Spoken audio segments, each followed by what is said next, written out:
Now, arts and literature for 2016 in Ireland.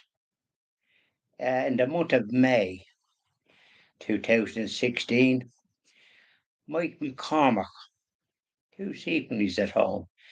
Well, he wrote a novel, Solar, uh, what was it, Solar Goings or Dawns, published, and wins Goldsmith Prize. Must be to do with Oliver Goldsmith, the poet, the deserted village. On the 20th of October. Usually, yes, Oliver. Yeah, I'm doing. I did a couple of videos. I'm doing another one now at the minute about art and literature. You want to listen to it, or yeah, okay, yeah, uh, art and literature. As I said, Mike McCormack's novel, Solar Zones or something. He won the novel won the Goldsmith Prize. Probably say Oliver Goldsmith, the poet. It deserted the village. On the 20th of October 2016, Sebastian Barry, we heard of him always, his novel, Days Without End, published. And this wins the Costa Book Award. They're all in the winner's enclosure. And then on the 3rd of November, Cecilia Herden, that's Bertie Ahern's daughter, the ex former teacher. She's a good writer. She wrote a book, uh, Olympian, and published, and it won the John Booth Arts Away. It's made another award. Hello, Oliver. Yeah. Huh? Well, is the picture is the picture? Can people see the picture that might be looking at it? And yet I can't see myself on this. What?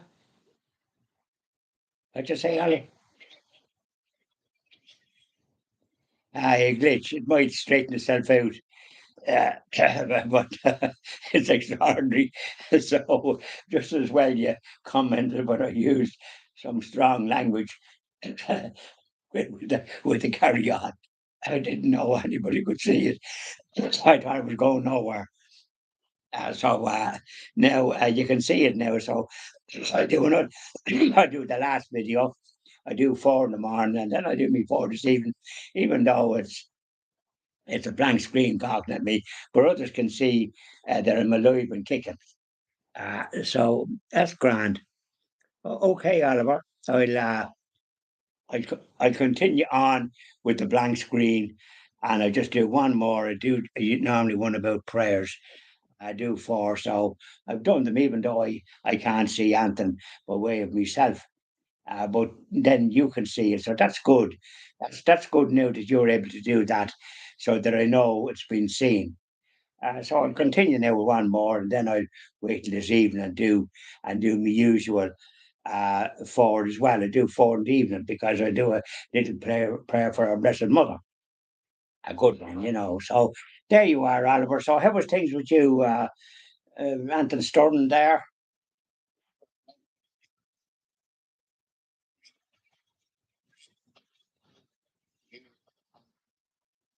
Was it the bloody Vikings and all them savages coming? Yeah.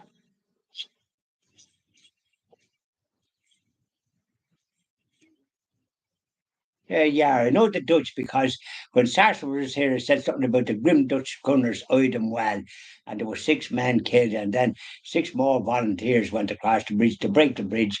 So it's the goddamn Dutch. So they put their snout in here. Little little scuttery country that you nearly drown in it if you weren't careful, because nothing but dikes. And yet that's a fucking cheek to come here. and with mountains and all the rest of it. So we probably have a few of them grim Dutch gunners still here. Yeah, we were. And now, Varica, there was a good interview there with a fella called O'Neill and John Waters for ages there. I was looking at it there earlier and about Varica, and Varica had no vision, and he had actually didn't believe in Anthony. He come across all right in the beginning, but he had no vision and no love for the country. He wasn't a patriot. He was actually a destructive man. So quite a good interview with John with this fella O'Neill. I don't know what sort of a thing it was that I come across, and it was quite good and went on for ages. So I just had to turn it off there at 12. Yes, it's on for ages. But it was very interesting the way he described the things, and that we Irish people that need somebody to look after them because they've inflicted an awful lot of harm on the country. And Varicker, why he was about the worst Taoiseach and the worst minister that ever hit you leather. But the media liked him because he seemed to be approachable out there. He was always on the television, but he had actually no vision. And the first time he ever made a statement was in America and about Israel and Gaza and that kind of thing. But up to that, like he was a disaster.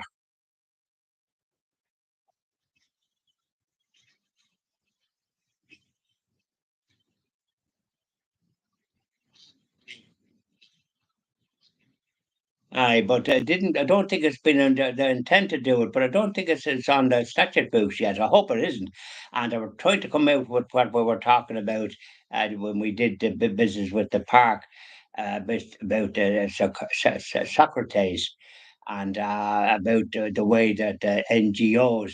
We didn't do that video yet, did we? Maybe do it tonight, will we?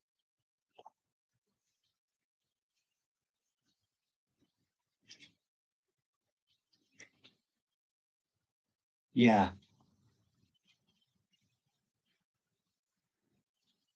Aye. Right. But I'm glad now that it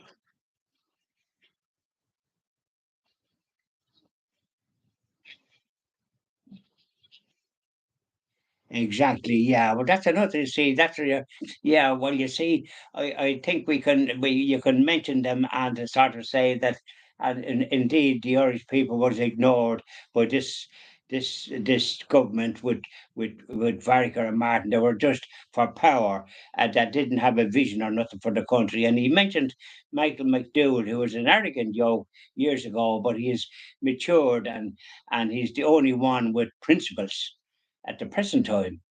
I've quite a good long interview with this fella, a fella called O'Neill, that has some kind of a podcast or whatever you call it, and he was interviewing John Waters, and you can see them. It's quite good and very long. So we're doing something similar, but on a different level. We're kind of trying to be positive, and yet we had a lot of views for this Farricker.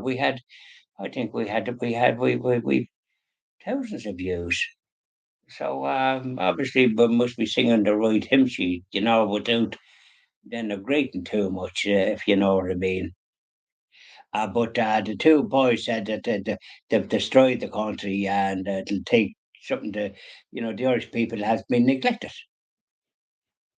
You know, yeah. So when we do the video about Socrates, it's the NGOs I'm more concerned about. They're non-government and they're causing a lot of trouble. They're singing from the same hymn sheet as this desperate government and ignore the Irish people. These are all in the inner circle, and Irish people is suffering as a result. They've left in far too many people. There's no question about that. Like it's just intolerable. And how would they ever going to house Irish people with all the yokes that they let in?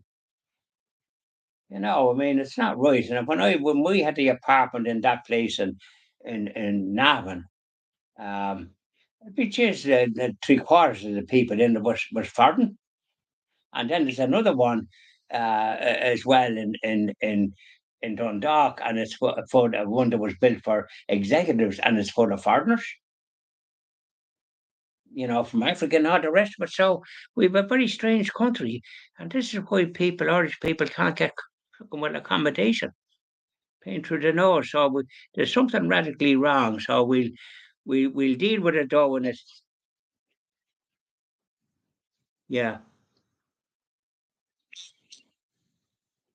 yeah, yeah.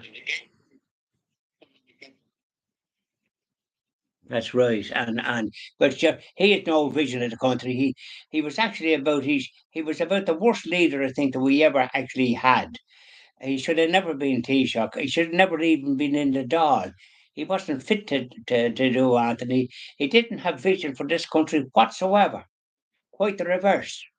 He's not a patriot. So these lads that was talking covered a fair bit of ground because they were on for so long. So it was quite good, but it was on too long in some ways. But at least it covered a lot of ground, and quite frankly, we've covered the ground over the years in a different way. But when we do this one that about psychiatrists and the NGOs, and then the fact that we've had misrule with this crowd that's been running for the last number of years, and they've inflicted, according to John Waters, a lot of harm on the country.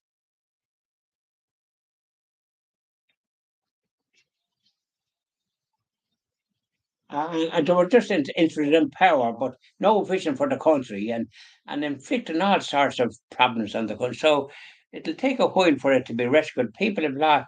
This is why they voted no. I think they were just begin to be fed up with what they were at, and that was the first chance that they got to let them have it in the snout. And Farrakhan knows he wouldn't be elected.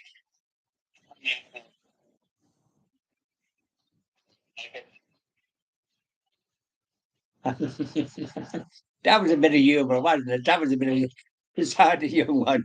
She was sucking something. She had something, but she was more interested in what we were at than nothing else. So that made her day in the park, I think. So this is it. You always want to sort of have a bit of humour, don't you? Or see come out with something that's uplifts the spirit. So this is why when we're doing whatever we're doing, I always try to put a bit of humour into it because you can't be too serious all the time. Do you know what I mean? You'd be in an early grave with that racket. So well, if whenever you're ready to do the video, we'd like to get on with it because it's the time is ripe as far as I see for letting them have it between the years, and the NGOs is in my target, and plus the fact that we've been misruled this lad, and Ireland is a great country, and you want to see all the comments for this one that John Waters and this fellow O'Neill was doing. They were all in favour, quite frankly, and that not alone Varica, but Martin and Ryan should never be heard of again for the harm that they've done. So people are recognising these things. You know what I'm saying? Yeah. Okay, Oliver. So whenever you let me know whenever you're ready to do that, so as I'll be ship shape and Bristol fashion, and so as I can do justice to it. Okay, thanks, Oliver. Cheery boy.